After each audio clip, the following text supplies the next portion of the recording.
और वहीं ET now और ईटी नाउ स्वदेश की एग्जीक्यूटिव एडिटर आयशा फरीदी ने गोदरेज इंडस्ट्रीज ग्रुप के चेयरपर्सन नादिर गोदरेज से भी एक्सक्लूसिव बातचीत की।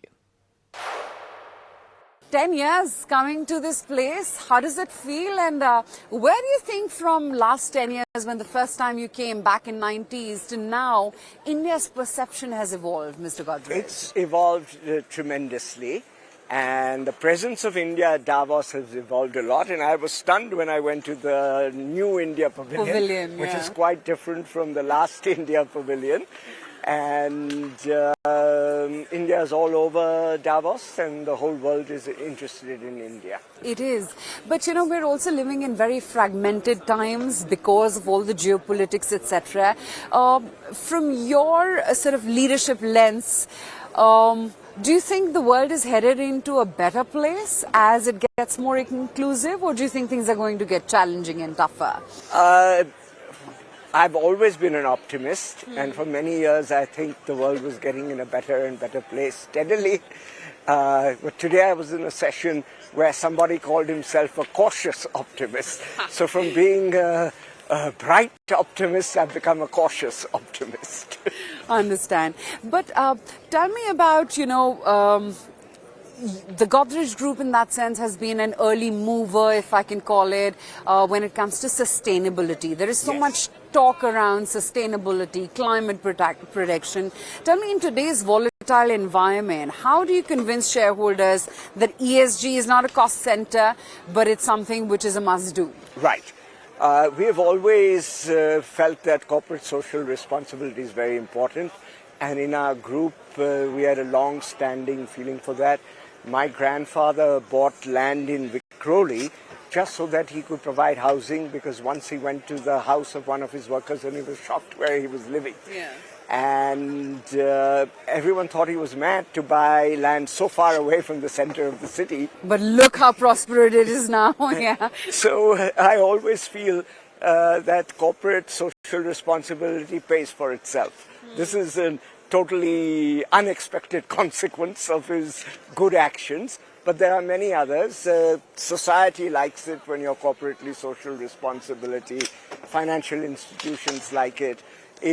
Corporate social responsibility is all about long-term thinking, because you make short-term sacrifices, but you get huge long-term benefits. You get the trust of society. And in 2010 in Godrej Industries, we started a Good and Green program. We took bold goals on carbon emissions, water use, solid waste, and then a few years later, we had compulsory corporate social responsibility. Now, this looks like a burden, but it's actually only 2% of your profits, and you can use it in a way that benefits society and benefits the business. Michael Porter had this idea of shared value. So you do something for society which also helps you. Apart from the fact that all the goodwill you get in society is anyway helping you. I have to talk about the India consumption piece right now. Given the kind of reforms that the government has taken, of everything from GST rationalization or further rationalization to labour codes, do you think all of it in some way will sort of propel demand? And can you really see that already on ground? Yes, we can see that on ground. Immediately after GST, there was a little bit of a problem because people were destocking.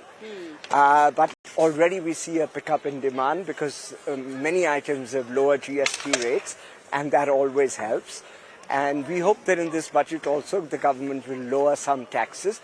Ideally, they should do it in a manner so that the lower taxes results in more sales and no loss of revenue.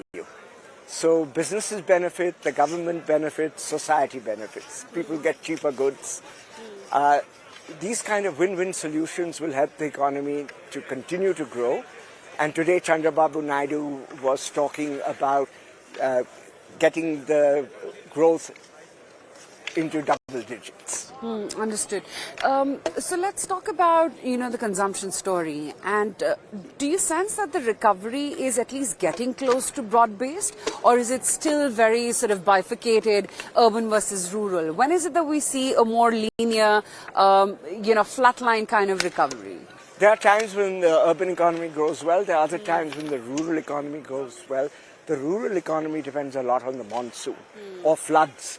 This year we had a lot of rain, but many crops got flooded. But the rabi crops are usually very good because they are not directly dependent on the monsoon, and a good monsoon means a good rabi crop.